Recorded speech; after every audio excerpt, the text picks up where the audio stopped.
مصر بكرة وبعده مع جمال عناية على 887 FM. كنا بنتكلم عن السياحة عموما في مصر، وابتدينا كلامنا بالسياحة العلاجية، والحقيقة الدكتور هاني الناظر ضفنا في الفقرة أو الجزء الأولاني من هذا البرنامج قال معلومات محزنة إن احنا من أغنى دول العالم في مقومات السياحة العلاجية، ولكننا لا نحصل على نصيبنا الحقيقي في هذه السياحة.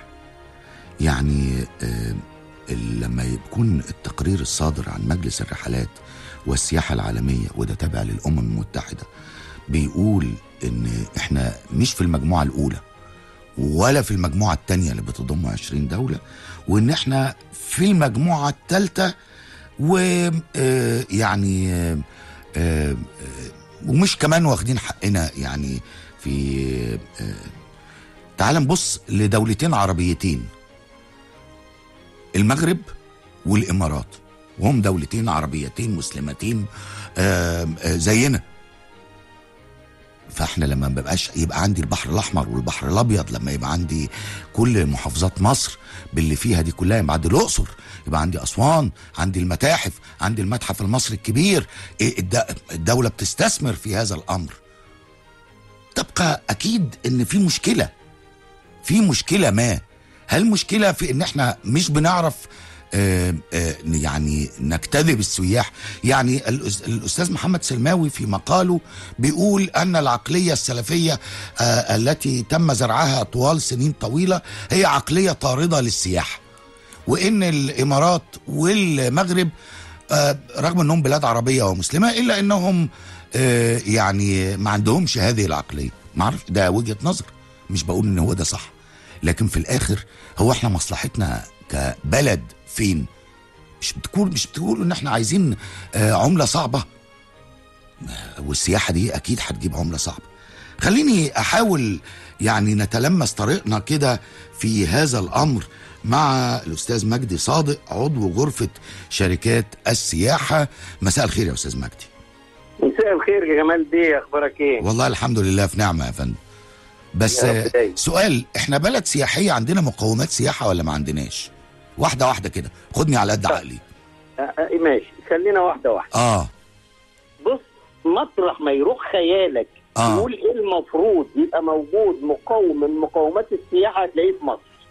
مطرح ما يروح خيالي، مطرح ما يروح خيالك يعني مطرح ما يروح خيالك في اي دولة بتعتمد على ايه عشان يبقى عندها سياحة، هتلاقي مصر عندها أضعاف. يعني عندي سؤال، فرنسا الدولة الأولى في استقبال السائحين عالميا، أنا بقول على وجه القطع واليقين ليس لديها مقومات سياحية زي ما عندنا. تمام، احنا بقى طالما هنحط نفسنا في مقارنة يبقى لازم نحط عندها ايه؟ عندها خدمة سياحية، عندها تسويق سياحي. انت النهارده في فرنسا بتفتتح معرض مجوهرات رمسيس الثاني. ايه دوره في تنشيط السياحة لمصر؟ وايه الدعاية اللي انا بعملها في هذا المؤتمر او في هذا المعرض اللي هو واخد مجوهرات نادرة جدا جدا جدا بتاعتنا يعني احنا. مجوهرات لا تعوض. طب انا مفروض اقول للفرنسويين انا بعرض المعرض ده وعامل حفلة في راس السنة في الهرم، واو، زي الحفلة اللي عملتها بتاع جان ميشيل جار بالظبط، الميلينيوم بالظبط. عملت حفلة العالم كله كان عند مصر. طب انا دلوقتي برج خليفة في دبي بيعمل دلوقتي زي ما حضرتك قلت، هيعمل ايه في راس السنة في محيط هذا البرج؟ طب انا قصدي الهرم هعمل ايه؟ طيب سؤال تاني، هعدي راس السنة كده سكتي. سؤال تاني، احتفلنا في الايام اللي فاتت دي بمرور 100 سنة على اكتشاف مقبرة توت عنخ آمون، فأفاجأ بان في ديسكفري تشانل عاملين برنامج مدته ساعة عن اكتشاف مقبرة توت عنخ آمون، واحنا مش هنا، مش موجودين. ده ايه؟ ما ده اللي احنا نادينا بيه يا جمال بيه، احنا نادينا بحقوق الملكيه الفكريه للفن المصري. يبقى عندنا اللي هي الكوبي رايت، احنا ما عندناش كوبي رايت. كل العالم بتعرض افلامنا، كل العالم بتعرض منتجاتنا، الصين بتعمل الفراعنه وبتعمل تماثيلهم وبتعمل كل شيء، واحنا مصر ما بيخسرناش جنيه. احنا لو عملنا حقوق الملكيه الفكريه للفن المصري، واحنا كده كده اعضاء في المنظمه العالميه لحقوق الملكيه الفكريه، فاحنا هناخد فلوس على ان اي حد يعرض. طب دي مسؤوليه مين يا استاذ مجدي؟ بجانب اخش في النقطه اللي انت قلت عليها، الاحتفال بالمئويه. الاحتفال بالمئويه ده كان لازم، مش انا بس اجيب بيت ازياء عالمي واعمل حفله هنا في الاقصر، ده كان لازم اعمل مواكب، وكان لازم اعمل مشاهد، وكان لازم ان هي فن اقامه الحدث. انت عارف في السعوديه دلوقتي منظمه السياحه العالميه عندهم هيئه الترفيه دلوقتي. عندهم هيئه الترفيه، وعاملين دلوقتي مدينه العلا في السعوديه باعتبار انها يعني مقصد سياحي. استضافوا اجتماع منظمه السياحه العالميه، جميع قواد السياحه في العالم موجودين دلوقتي في الرياض. لازم نقدم لهم حوافز. احنا لازم يكون عندنا ملف نيجي نقول له تعالى في المناطق اللي محتاجه تنميه سياحيه، اعمل لي تنميه سياحيه متكامله، هتعمل لي كهرباء وتعمل لي صرف وتعمل لي ميه وتبني لي وتجيب له سياح، وهديك انا الارض مجانا زي ما كنت بديها مجانا، او زي ما دول ثانيه كتير بتعمل، وهديك كمان اعفاء جمركي، وهديك اعفاء ضريبي سنه، واول ما هيشتغل هيدخل لي مليارات. طب هسالك سؤال يا استاذ مجدي، احنا ارخص ولا تايلاند؟ مصر ارخص. مصر فيها كميه حرق اسعار، اصل اللي بيحرق اسعار ده يا ريت بيسرق الشعب وبيسرق الاقتصاد وبيسرق الدوله. فهمني يعني بقى. دلوقتي في اللي هو محافظ البنك المركزي يعني بصراحه اصدر قرار هام جدا اللي هو الزام المستثمرين السياحيين بايداع حصيله ايراداتهم الدولاريه في حساب شركاتهم بالبنوك المحليه. كده القرار ده عظيم، القرار ده هيبتدي خطوه للقضاء على حرق الاسعار، ولكن ده غير ملزم للشركات، لازم يصدر به قرار من رئيس مجلس الوزراء ان ما فيش اي سائح يخش مصر غير لما فلوسه تبقى واصله هنا في بنك من البنوك الوطنيه طبقا لقرار محافظ البنك المركزي. فكده انا لما يبقى عندي ايراد سياحي هيبقى عندي ايراد سياحي حقيقي، يبقى انا بقضي كمان على الكيانات الموازيه. في مليارات بتروح يا جمال بيه، انت افتح الفيسبوك هتلاقي مليون نصاب ونصاب عامل صفحه وعمال ياخد في فلوس، وفلوسه دي هتروح فين؟ احنا اتمنى ان يعملوا تشريع، هذا التشريع ان وزاره الداخليه لما يجيبوا قضيه اقتصاديه من هذه الكيانات وهي بالمليارات ياخدوا نسبه 10% حقهم عشان يصرفوها كمكافأة على الإدارة اللي عملت. وكده بيحصل في دول العالم كله. والله أنا كنت في دولة خليجية يا جمال بيه، حصلت حادثة في العربية، اتصلت بالنجدة جت حصلوا مني ما يوازي 500 جنيه عشان يعملوا معاينة. أنا ما بقولش كده، بس بقول إن لازم يبقى فيه حوافز، لازم يبقى فيه مكافآت، ولازم القضاء على الكيانات، لازم القضاء على حرق الأسعار ونزيد من كمية. هو مين اللي بيعمل حرق الأسعار يا أستاذ مجدي؟ حرق الاسعار ده بيعملها مثلا يعني بدون ما نقول مثلا حد معين، اللي بيعملها كتير جدا. واحد عنده فندق 1000 هي مش شركات السياحه والقائمين على السياحه. شركات السياحه لا تملك فندق ولا تملك سياره، شركات السياحه بتعمل لاند ارينجمنت. ايوه دلوقتي مش في مجتمع السياحه ده، خلينا اتكلم عن مجتمع السياحه اللي هو منشآت سياحيه، اللي هو اداره شركات، اللي هو جلب سياح، اللي هو تحصيل فلوس، اللي هو كل ده هي منشآت سياحيه يعني غرف فندقيه. يعني السؤال ما هي منها فيها يا استاذ مجدي اللي حضرتك بتشتكي منه، حضرتك عضو غرفه شركات السياحه، انتوا ما تقدروش تكلموا اصحاب المنشآت السياحيه؟ انا مش موضوع ان انا بشتكي من اللي اصلا اتحاد الغرف السياحيه وجميع الغرف السياحيه هي لجان تسيير دلوقتي لا تملك قرار، ولحد دلوقتي بقى لنا سنتين ما اتعملش انتخابات. مين اللي بيملك قرار؟ في انتخابات وفي غرف نبقى نحط لها مسؤوليه. مين اللي بيملك قرار؟ نحط مسؤوليه على لجان تسيير. فالمسؤول دلوقتي اللي عين هذه اللجان، احنا ما بنقولش مين اللي بيملك القرار يا استاذ مجدي؟ مين بيملك القرار؟ اللي بيملك القرار طبعا جهه الاداره يا جمال بيه. يعني مجلس الوزراء؟ مجلس الوزراء وزاره السياحه والاثار. احنا كل اللي عايزينه تطبق الحاجات الجميله اللي اتخذت، زي ما مثلا اتخذوا قرار رئيس مجلس الوزراء بالاهتمام بالسياحه العلاجيه، زي ما رئيس الجمهوريه عمل مؤتمر اللي هو مؤتمر المناخ في شرم الشيخ اللي خلى مصر يعني ملء السمع والبصر في العالم كله. احنا دلوقتي عندنا كاس العالم، قل لي اين نحن من التسويق في كاس العالم والمليارات متابعين لكاس العالم. لازم نسوق بشكل حرفي. انا كنت سامع ان في نشاط عشان يبقى في ديستنيشن، ان اللي يخلص من قطر يجي مصر يقعد كام يوم يعني، ولا ده ما حصلش؟ لا ما حصلش لحد دلوقتي. دعايه داخل قطر ذات نفسها وداخل التسويق والدعايه. انا هاخد قرار بس ما حدش علم بيه، طب ما انا لازم اعلنه هناك في المنطقه ذات نفسها. وبعدين انا لما اجي ادعو مش ادعو للشورت تيرم، مش ادعو بس في اثناء كاس العالم. انا هدعو في اثناء كاس العالم، وادعو كمان ان انا هقيم فعاليات في احتفالات راس السنه. انت عندك راس السنه جايه بعد يومين، هتعمل ايه؟ ولا حاجه طبعا. يعني النهارده 28 نوفمبر، يعني فاضل 32 يوم.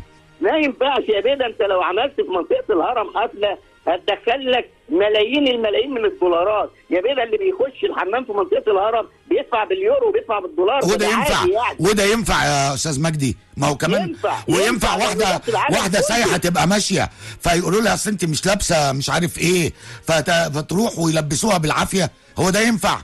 لا احترام تقاليدنا واحترام عاداتنا ده لازم في العالم كله، زي ما احنا بنحترم تقاليدهم وعاداتهم. ده ينفع عادي ان هي تبقى زي ما في ناس بيجوا بالشرب، في ناس بيجوا لابسين بس مش بيبقوا بيتعروا يعني يا جمال بيه. ما حدش قال بيتعروا. احنا لينا قيمنا ولينا حضارتنا ولينا تقاليدنا، واحنا دوله يعني بنحافظ على تقاليدنا زي ما كل دوله لازم تحافظ على تقاليدها. احنا بنحترم تقاليدهم يحترموا تقاليدنا. طيب. احنا بنتكلم في زياده السياحه. انا منظمه السياحه العالميه في الرياض قالت السنه الجايه هيخش $1 تريليون من السياحه للاقتصاديات العالميه. طب ما انا في اشد الحاجه واقتصادي. طب واحنا حصتنا ايه من التريليون ده؟ اذا كان احنا نمرتنا 34 في دول السياحيه في العالم، لا احنا في المجموعه الاولى ولا في المجموعه الثانيه.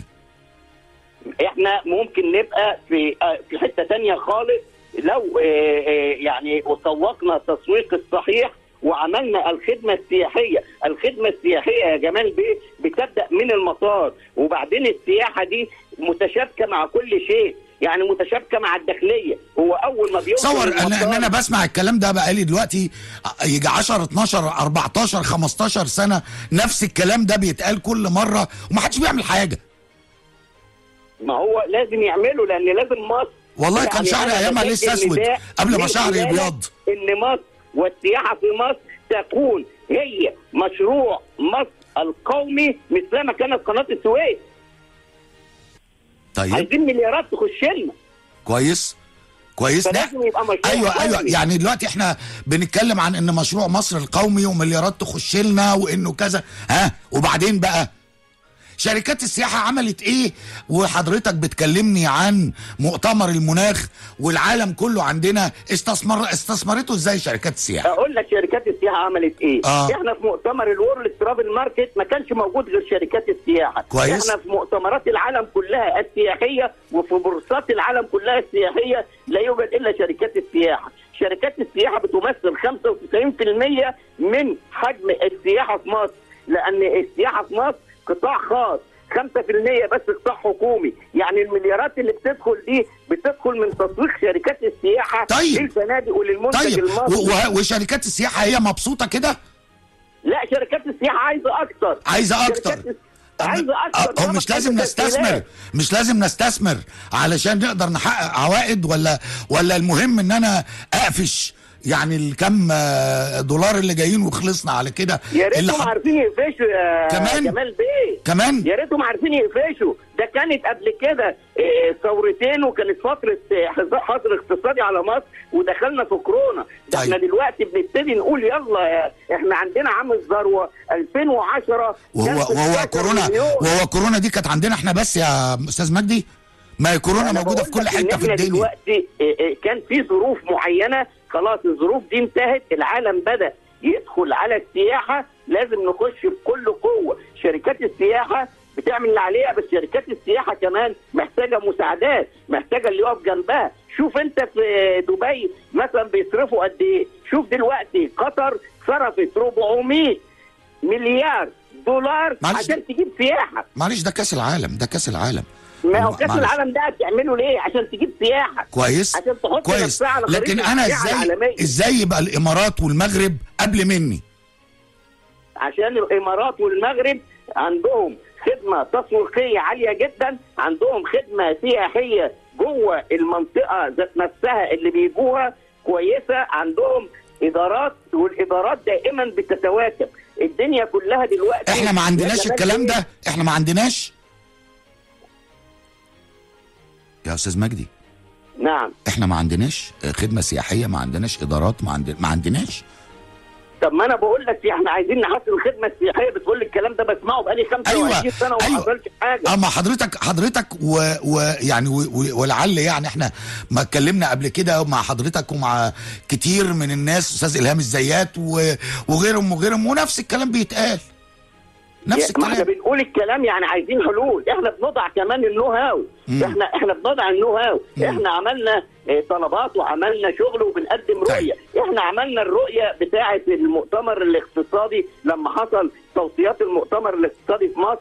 انا كعضو مجلس اداره في الشعبه العامه للمستثمرين كمان في اتحاد الغرف السياحيه اصدرنا توصيه ان لازم يتحول التحول الرقمي، لان احنا دلوقتي عندنا محركات بحث عالميه بتاخد مليارات المليارات، واحنا عايزين نستفيد، فلازم التحول الرقمي، والتحول الرقمي لتسهيل التجربه السياحيه. الثاني التوصيه الثانيه اللي احنا طلبناها اللي هو تصدير العقار عالميا. لما احنا يبقى عندنا مؤتمر البورصه العالميه السياحه في برلين الفتره اللي جايه، او مؤتمر هيبقى في دبي، عايزين كل محافظه فيها مطور عقاري، يجي المطور العقاري يعرض عقاره، عشان احنا دلوقتي عندنا يعني ترند انطلق في العالم كله اسمه ران تو ايجيبت. اهرب الى مصر، عندك مشكله في الطاقه، عندك مشكله بردان، عندك انك انت عايز تحس بحياه جميله وحياه مستقره، اهرب الى مصر، انزل لمصر، استمتع في مصر، مش رن، استمتع في مصر، انجوي ايجيبت. المطلق بتاعها اللي اطلقوه اللي هو ران تو ايجيبت هو استمتاع، لان كلمه ران لا تعني هروب وبس. لا تعني هروب، تعني استمتاع، تعني وجود، تعني انتقال. انا للاسف وقتي خلص يا استاذ مجدي، انا بشكر حضرتك شكرا جزيلا، ونفسي الكلام اللي حضرتك قلته والكلام اللي قاله الدكتور هاني الناظر اتكلم على السياحه العلاجيه، حضرتك اتكلمت استاذ مجدي صادق عضو غرفه شركات السياحه، اتكلمت عن السياحه بشكل عام، ترفيهيه او شاطئيه او ثقافيه او نفسي ان احنا نشتغل بجد بقى في القصه دي. على اي الاحوال انا بشكر حضرتك شكرا جزيلا، وبشكركم شكرا جزيلا، غدا يوم اخر ان شاء الله، تابعونا.